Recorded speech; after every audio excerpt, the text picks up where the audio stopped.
The rain was hitting the windshield so hard that I had to lean forward to see anything. The wipers dragged back and forth with that dry, tired sound. My hands were tight on the wheel. Shoulders stiff, eyes burning. It was a little after 2 in the morning somewhere in the Midwest. Long straight interstate. Almost no cars except a few trucks way ahead. The cabin smelled like old coffee and takeout. The coffee in the cup holder was cold, but I kept drinking it anyway. I was past the point of tasting it. I just wanted to get home. No sightseeing, no adventure, just my own bed. The GPS screen on the dash was the brightest thing in the car. A blue line running across the map. I had been following that line for hours without thinking about it. It said stay on this highway and I stayed. It said keep left and I kept left. I checked the arrival time again and felt my stomach dip. Still a few hours. I told myself I would stop at the next rest area and close my eyes for a bit. Then the GPS chimed, a small sound in the quiet. A message popped up. A faster route is available. Save 15 minutes. Tap to accept.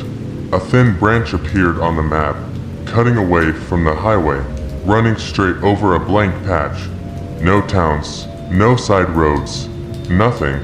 15 minutes does not sound like much during the day, but when you are half asleep on a wet highway it feels like a bonus you did not earn. 15 minutes less rain. 15 minutes less fighting to stay awake. 15 minutes closer to sleep. I did not sit there and wonder where that road had been hiding all my life. I just tapped to accept. The route shifted. The new line lit up. The voice told me to take the next exit. I put on the blinker and moved into the right lane. The clicking sounded louder than usual. I watched the red taillights of the last truck slide away as I committed to the ramp. The exit curved down and away from the highway lights. The concrete turned to asphalt. The sound of the tires changed. The rain was still coming down, but the roar of it faded. Like someone had shut a door behind me. I merged onto the new road and felt immediately that something about it was wrong. The surface was too smooth. No seams, no faint vibration. It felt like the car was floating on a long strip of glass. My headlights lit up a wide band of deep black stretching straight ahead. There were no yellow lines in the center, no white lines on the sides, no reflectors. Beyond the beam there was only darkness. No trees, no fences, no utility poles, nothing. I told myself it was a new county road and nobody had painted it yet. That was easier than admitting how strange it looked. I glanced at the GPS. 10 minutes to destination. The arrow sat neatly on the thin branch. I took a breath and kept driving, waiting for something normal. A mailbox, a driveway, a parked truck, anything. Nothing showed up. The view through the windshield stayed exactly the same. Falling rain. Perfect black road. Empty dark on both sides. My sense of speed went weird.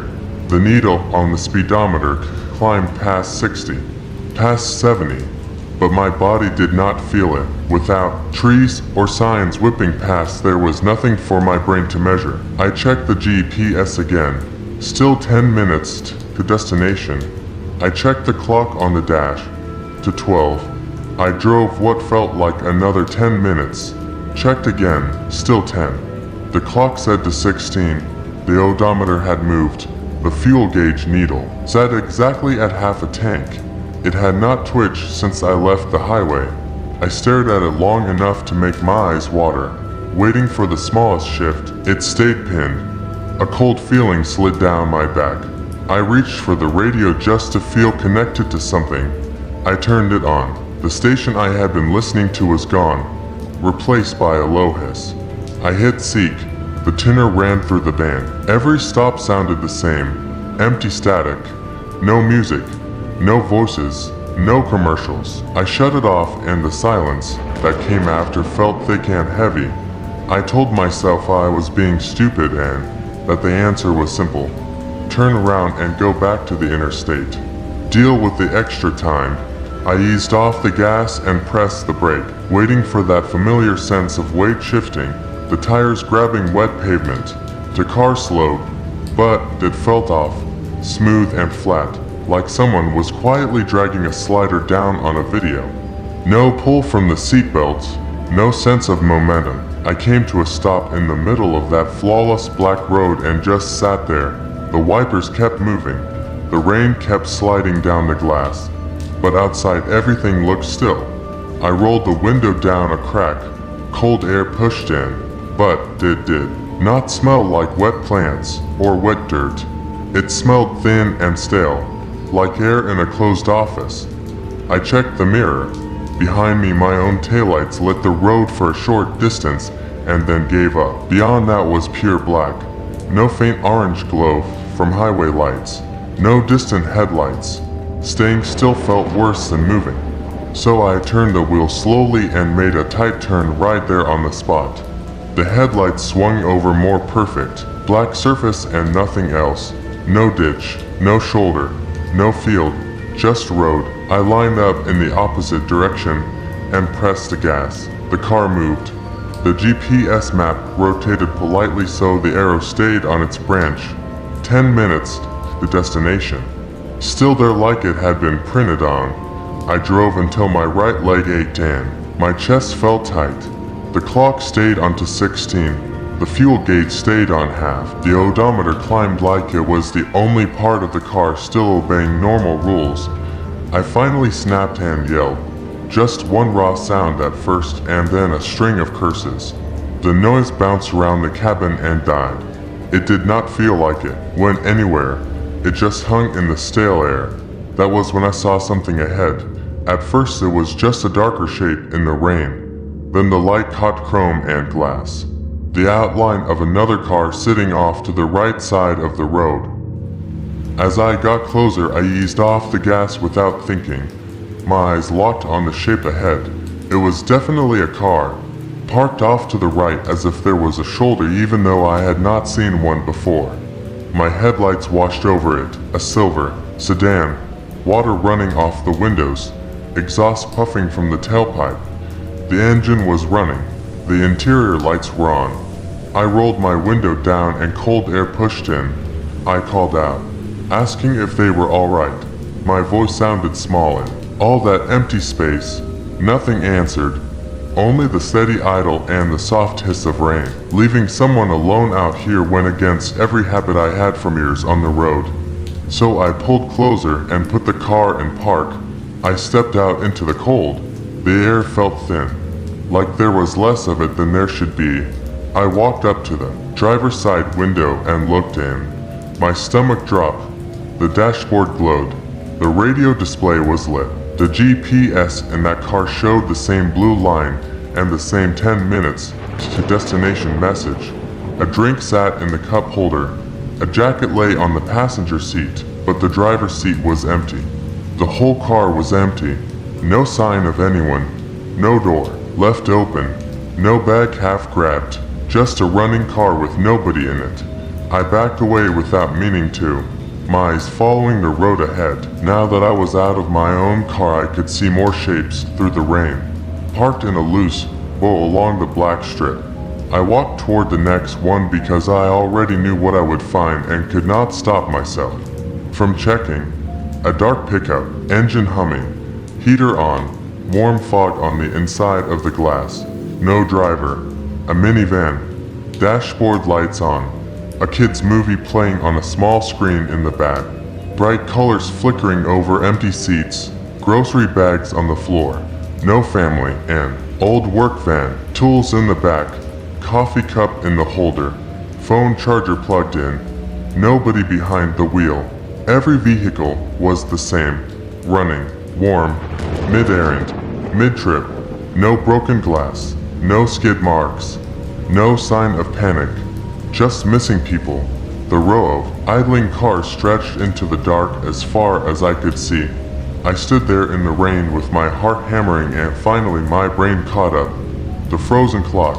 The fuel gauge that would not move. The missing lines on the road.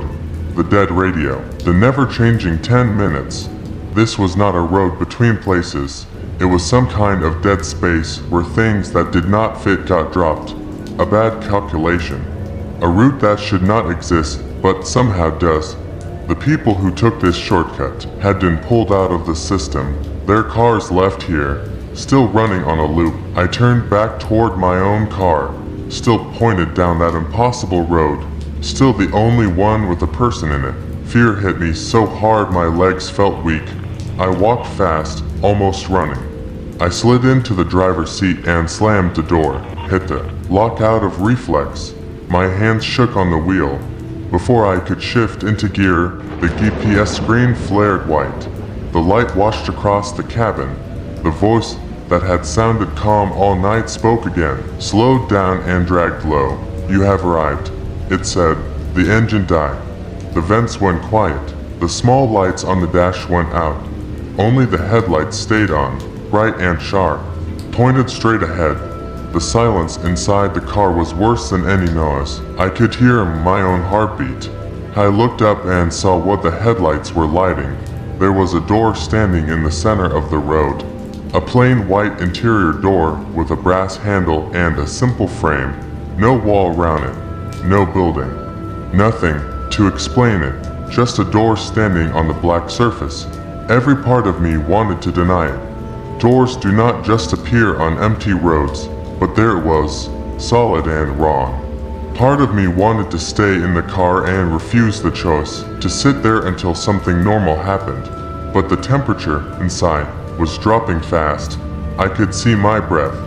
Thin frost was starting to grow from the edges of the windshield, tracing pale lines toward the middle. It felt like the car itself was being turned into another empty shell for the row behind me. The only way forward was that door, stupid or not. I opened my own door and stepped out into the cold again. I walked toward the white frame, my shadow on the wet road. The air felt thicker with each step. I reached out and grabbed the handle. It was so cold it hurt. I turned it. The latch clicked. The door swung inward. There was no room on the other side. No sidewalk. No building. Just a wall of moving gray, like thick static. The sound coming out of it was a heavy hiss that I felt. More than heard, my brain screamed at me to stop, but I knew staying here meant ending up like the drivers of those other cars, gone without a trace while the engine kept running. So I stepped through. It felt like walking into freezing water. My vision went white, my stomach lurched, and then I was on my knees in wet grass. Real grass, beside a real shoulder, beside a real interstate. Rain hitting my face. Trucks roaring past on the pavement a few meters away, their tires throwing dirty water, and their lights flashing by in streaks. The noise was huge and human and messy, and it almost made me cry with relief. I stood up on shaking legs, my clothes soaked, my heart pounding. There was no sign of my car, just the usual trash along the shoulder and the rumble strip under my boots. My phone in my pocket was dead. I walked along the shoulder until I found an exit and a gas station. I told the person behind the counter that my car had been stolen. I told the police the same thing. They wrote it down, filed a report. Nobody asked me to explain how I ended up on the side of the highway in the rain with no vehicle in sight. A week later I bought an older truck. No touchscreen, no GPS, just analog gauges and a radio that works when it wants to. I keep a folded paper map in the glove box and a pen to mark the route before I leave. I stay on main roads. If there is construction or traffic, I deal with it. When a device offers me a faster route now, I ignore it. And if you are ever driving late, tired, in bad weather, and your GPS lights up and offers you a shortcut through empty space, think about this. Think about a smooth black road with no lines and no signs. Think about running cars with nobody inside. Think about a door standing alone in your headlights. You do not need those extra minutes. Stay on the road you know. Get home late instead of not getting home at all.